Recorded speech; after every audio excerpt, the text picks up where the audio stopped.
I wanted to reach back momentarily in history uh, about a phrase called the double V. The double V was a phrase that was actually coined in a African American newspaper in the 1940s, and it connote it sort of the point was defeat fascism abroad, win civil rights victories at home. It rightly connected the global struggle against racism and fascism internationally, as exemplified by Nazism and World War II, and the system of American apartheid and racial oppression inside the United States. And the correct argument that actually in some ways carried through the 60s with the connection of Jim Crow and apartheid in America with global anti-colonial struggles in Asia, Latin America, and Africa to this notion of the national and the global being seamless and connected.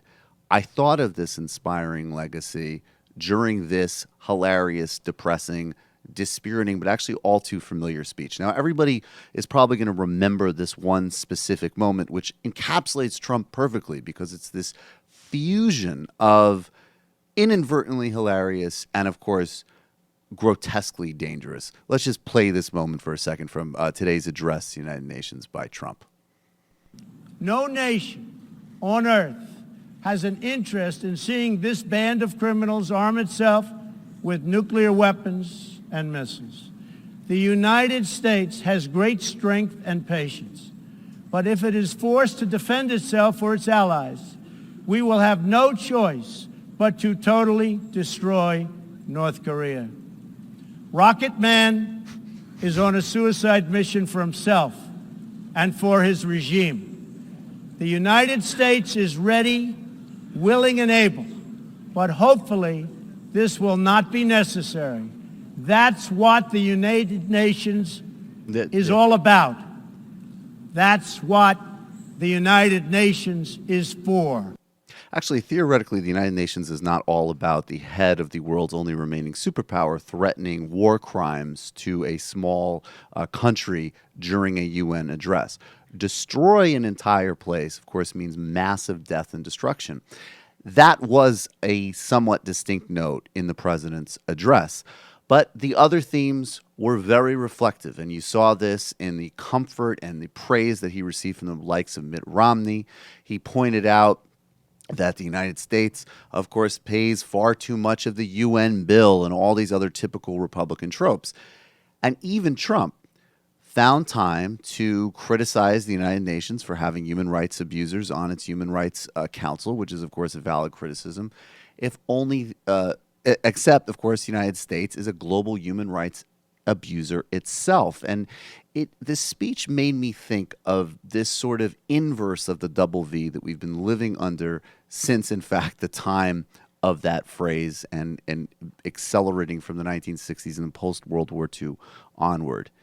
The United States is in reality exporting from Vietnam to torture and renditions under the Bush administration to a covert drone program which killed many civilians under the Obama administration to what's happening right now with the endless abuses of the Trump administration of global human rights, starting, of course, with fueling Saudi jets, selling Saudi Arabia weapons while Saudi Arabia decimates and destroys Yemen, a truly horrific humanitarian crisis. So even on that one metric of human rights, abuses, and militarism, of course, the United States' contribution to human rights abuses and instability shines through. But then let's take it home. What just happened in St. Louis? The acquittal of another white police officer killing another black man under incredibly shady and questionable circumstances. Acquitted. Jeff Sessions' Justice Department has, of course, announced that they're not going to pursue the case. People protested. Police beat them up. We have the defeat, the abuse at home. You see it in systems of racism and policing. And then let's also touch on an area that Trump didn't touch and presidents usually don't touch except in a sort of generic verbiage of supposed global progress. The United States still oversees a global system, a neoliberal order which has imposed austerity on the world going back for decades. Things like we see in Greece now, or what people in Argentina were experiencing in the 80s and 90s. That's what post Soviet Russia experienced with the shock doctrine, austerity, and all the rest of those Western imposed economic policies. And at the same time that the president is addressing the UN with this ridiculous speech, Graham and Cassidy have reemerged inside the Republican caucus with yet another effort to take health care away from millions of Americans and take away what small but significant progress Obamacare was.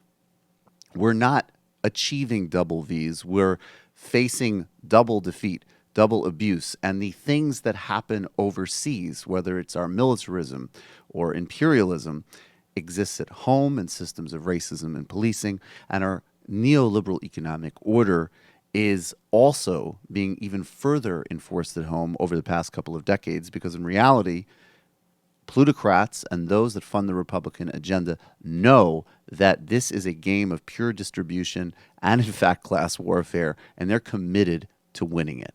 So Trump's speech was bigger than just some more buffoonish, dangerous quotes. He, again, inadvertently exemplified all of the worst and most dangerous trends of our modern American project and all the things we must address at home and abroad so that we can think about the double V again.